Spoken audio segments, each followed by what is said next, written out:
किसी ने बड़े कमाल की बात कही है कि मांगना ही छोड़ दिया हमने वक्त से, क्या पता उसके पास इनकार का भी वक्त ना हो।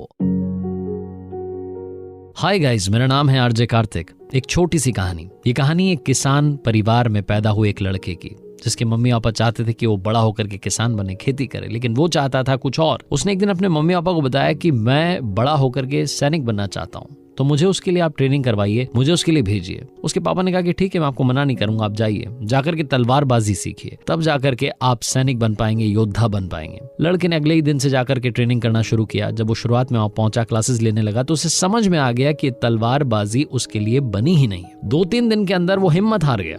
उसे लगा कि अब क्या किया जाए। वो मन में सपना तो था वॉरियर बनने का, योद्धा बनना है, सैनिक बनना है, लेकिन क्या करें। फिर उसे लगा कि क्यों ना बैकडोर एंट्री करते हैं, पीछे के रास्ते से जाते हैं। अब पीछे का रास्ता क्या था? उस सेना का जो सेनापति था वो इनके परिवार में किसी रिश्तेदार का दोस्त था। अब इसने सोचा कि क्यों ना उस रिश्तेदार तक पहुंचा जाए। अपनी मम्मी से जाकर के इसने अर्जी लगाई कि माँ प्लीज मुझे वहां तक जाने दीजिए, उनसे कहिए कि वो मेरी मुलाकात करवा दें सेनापति से। रिश्तेदार के घर पहुंचा, वहां से सेनापति से मिला। सेनापति को जाकर के कहा कि बस मुझे सेना में ले लीजिए। सेनापति ने कहा कि बेटा, आपके अंदर वो टैलेंट नहीं है, आपको तलवारबाजी आती नहीं है, आप तलवार ढंग से चला नहीं पाते, आपका सेना में क्या काम रहेगा। लेकिन फिर भी क्योंकि आपके रिश्तेदार मेरे दोस्त हैं, तो दोस्ती की खातिर मैं आपको सेना में ले लेता हूं। आप रिजर्व्ड फोर्स में रहेंगे, आपका काम नहीं होगा, आप बस आराम कीजिएगा, बहुत कम आप लोगों की जरूरत पड़ेगी, मुश्किल है कि आपकी कभी जरूरत भी पड़े। लड़का खुश हो गया कि चलो भाई, सैनिक की वर्दी मिल जाएगी, काम भी नहीं करना है, युद्ध में भी नहीं जाना है, आराम करेंगे, आराम से रहेंगे, रिजर्व फोर्स के साथ रहेंगे। बहुत मुश्किल से कभी मौका मिलेगा युद्ध में जाने का, वो तब की तब देखेंगे। रिजर्व फोर्स में शामिल हो गया। साल पर साल बीतते गए। एक बार उस राज्य पर बहुत बड़ा हमला हुआ। अब सारी फोर्सेस, जितनी सेनाएं थी, सबको युद्ध के मैदान में उतरना था। ये लड़का भी मैदान में उतरा। तलवार चलानी आ नहीं रही थी, इसके चक्कर में बहुत बड़ी मुश्किल हो गई और शाम में इसे सेनापति के सामने पेश किया गया। सारे सैनिक इसको बुरी बुरी सुनाने लगे। सेनापति ने कहा कि ये तो बड़ा ही एम्बैरेसिंग मोमेंट है, क्या किया जाए, मैंने तो खुद इसे भर्ती किया। तो उसने उस लड़के को डांटते हुए कहा कि अब तुम सेना में नहीं रहोगे, अब तुम जाकर के महल की पहरेदारी करोगे, तुम आज से पहरेदार हो। लड़के को फिर से एक नया काम मिल गया।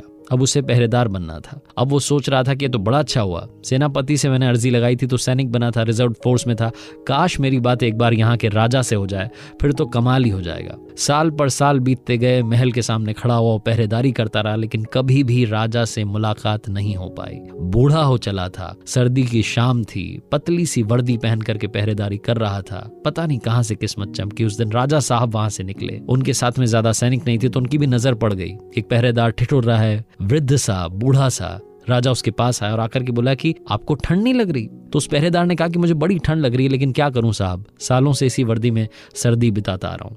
राजा ने वादा कर दिया कि आप चिंता मत कीजिए, अभी मैं अंदर जाता हूं, वहां से आपके लिए एक अच्छा सा कंबल भिजवाता हूं।